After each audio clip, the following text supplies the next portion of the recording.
Je vais passer à professeur Awatif Hayar. Bonjour, madame. Alors, le Maroc passe à un nouveau système de licence, la première année étant une année de base, où les étudiants reçoivent des cours plus fondamentaux, axés sur le développement des compétences.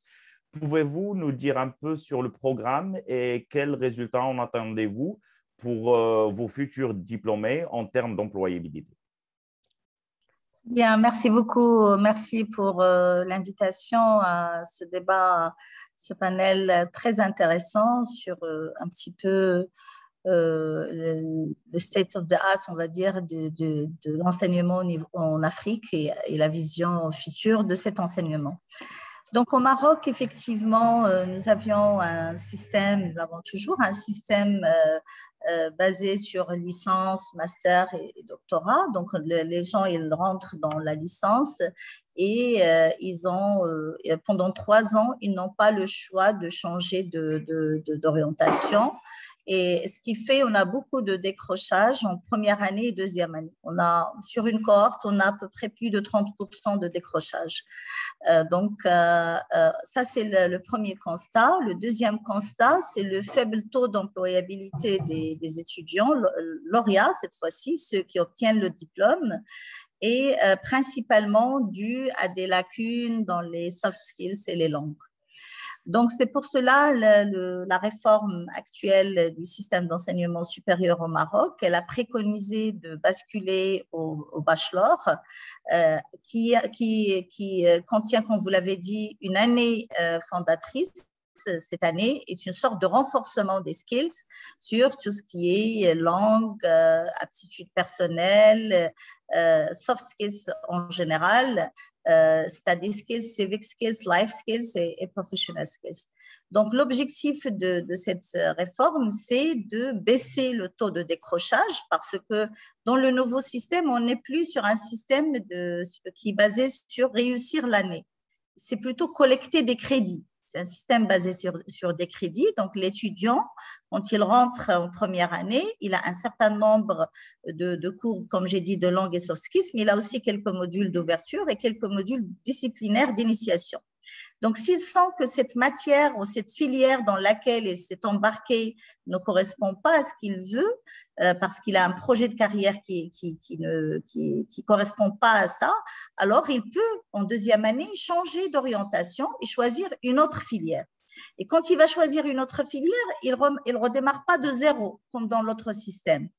S'il a validé des crédits, que ce soit dans les langues ou dans les soft skills ou même dans les modules d'ouverture, il embarque son panier, c'est un panier, une sorte de basket, et un panier, donc il a son panier avec lui, avec les crédits validés. Et il obtient le diplôme avec un nombre de crédits total validés et non plus parce qu'il a réussi la première année et réussi la deuxième année et réussi la troisième année. Donc, c'est une grande flexibilité et nous espérons récupérer un bon nombre d'étudiants grâce à cette flexibilité. La deuxième chose très importante, c'est les langues et les soft skills. J'en ai pas. Donc, déjà, la flexibilité elle-même avec une foundation year dans laquelle il y a un système d'orientation très rapproché. Donc, les étudiants vont bénéficier d'un système d'orientation pour les accompagner, pour faire le deuxième choix et même le troisième choix pour aller vers une filière où ils vont bien sûr où ils vont se sentir bien avec un projet de carrière qui leur convient. Donc, concernant l'autre point, c'est la langue et les soft skills. Donc, les langues, il y a un tiers du volume horaire qui est dédié aux langues et aux soft skills et on a opté pour un enseignement des langues en ligne. Parce que nous avons de grandes universités publiques qui dépassent les 100 000 étudiants. À l'Université Hassan II, nous avons 125 000 étudiants dans toutes les filières. Donc, si vous voulez, on ne peut pas dispenser un enseignement rapproché dans une petite salle. Donc, on a opté pour le digital. Et donc, cette année, on a déjà lancé l'expérience. Donc, tous les étudiants, ils bénéficient d'un accès gratuit dans l'environnement de l'université, l'environnement numérique de l'université, pour parfaire la langue, le français, l'anglais, un petit peu l'arabe aussi, et il va être renforcé. Et même, on a choisi, nous, le Wolof, parce qu'on a beaucoup d'étudiants internationaux qu'on va introduire nous-mêmes dans la plateforme.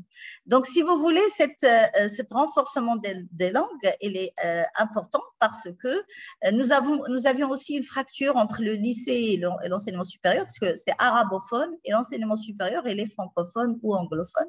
Donc, il y a donc là, c'est pour atténuer ce basculement et renforcer les compétences des étudiants dans le. Pour les soft skills, nous avons opté pour Coursera parce que on démarre l'année prochaine et donc on a besoin d'une offre de soft skills dans tout ce qui est life skills, la capacité d'adaptation, le relationnel, la capacité, le critical thinking, beaucoup de compétences qui sont maintenant émergentes, digital inclusion, etc. Il y a beaucoup de compétences, de skills, et qu'on ne peut pas les préparer tout ça pour la rentrée prochaine, et surtout avec une grande qualité comme celle qui est offerte dans les cours de Coursera. Ça a été dit, c'est les grandes universités et les grands acteurs économiques qui proposent des cours.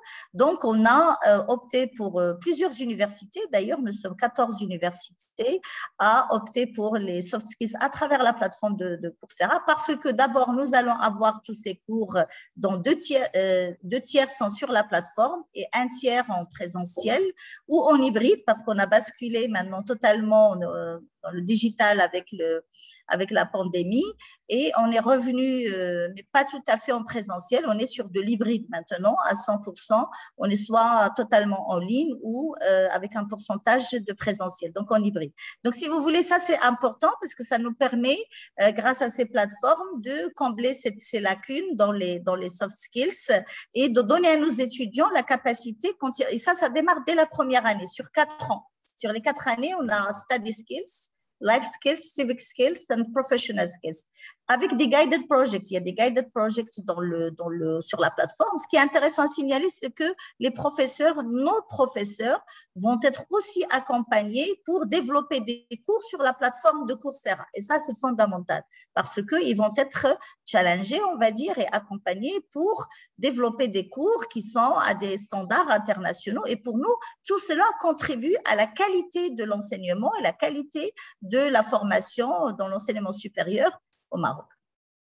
Et on espère bien évidemment, pour terminer sur l'employabilité, que tout cela va contribuer à améliorer l'employabilité de nos lauréats.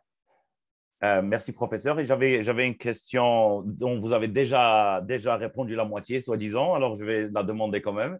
Alors, vous, comme vous avez dit, vous faites partie d'un consortium d'universités publiques au Maroc, parrainé par le ministère de l'Éducation, qui ont signé la semaine dernière un partenariat avec Coursera pour Campus afin de soutenir la nouvelle vision de l'enseignement et de l'apprentissage dans le pays.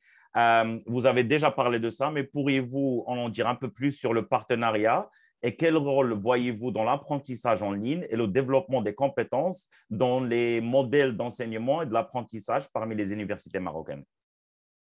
Oui, alors je l'ai présenté de l'axe de l'offre de cours de qualité et d'un niveau international qu'on peut trouver sur la plateforme offerte par la plateforme de Coursera. Mais je vais répondre maintenant d'un autre axe qui est celui de la qualité dans l'enseignement supérieur au Maroc en général. Merci. Donc, c'est pour cela que c'est tout un consortium. Ce n'est pas une seule université. Notre ministère de tutelle de l'Éducation nationale, formation professionnelle, enseignement supérieur et recherche scientifique, il a parrainé cette initiative parce qu'il y a toute une vision stratégique 2015-2030. Il y a une nouvelle loi cadre qui vient d'être mise en place, la loi 51-17, et qui promeut l'égalité, l'équité et l'excellence. L'égalité, l'équité, la qualité, l'équité et l'excellence. La qualité et l'équité et l'excellence sont fondamentales. Donc, le fait qu'il y a 14 universités publiques et privées qui ont décidé de basculer sur cette on va dire partenariat, ça nous permet d'améliorer la qualité de l'enseignement et ça nous permet de porter tout le système d'enseignement supérieur au Maroc. C'est-à-dire, ce n'est pas juste des actions isolées, c'est vraiment une volonté collective d'amélioration de la qualité de l'enseignement et justement grâce à toutes les possibilités offertes par la plateforme, il y a aussi un étudiant qui est acteur de son apprentissage, puisqu'il y a une offre de cours, il peut s'inscrire à ce cours, etc. Bien sûr, il y a les cours recommandés dans le cadre de l'accréditation, mais il peut accéder à d'autres cours. Donc, il est déjà cette autonomie de l'étudiant, parce qu'on veut renforcer l'autonomie de l'étudiant pour qu'il soit lui-même acteur de son apprentissage. Par rapport à l'enseignant, j'en ai déjà parlé, c'est-à-dire nos enseignants, ils vont pratiquer l'anglais à travers des cours en anglais, bien sûr, qui pourraient être introduits dans la scénarisation du cours, c'est-à-dire le prof, il fait le cours en français, en arabe, mais il y a des morceaux dans lesquels il introduit des cours de Coursera, c'est ce qu'on appelle la scénarisation, et donc il y a déjà cette émulation positive qui va leur permettre d'évoluer aussi et de rentrer dans les standards internationaux, et d'un côté, et d'un autre côté, un environnement privatisé pour chaque enseignant pour qu'il développe son propre cours. Et il est accompagné pour que le cours évolue jusqu'à ce qu'il se rapproche ou peut-être, pourquoi pas, arrive aux standards internationaux. Et donc, de facto, c'est ce qu'on espère, c'est qu'on aura une offre de cours made in Morocco, I would say, de cours marocains produits par des professeurs marocains, mais qui sont à un niveau de standards internationaux. Et donc, on va gagner au niveau de la qualité globale de l'enseignement supérieur au Maroc. Merci, professeur.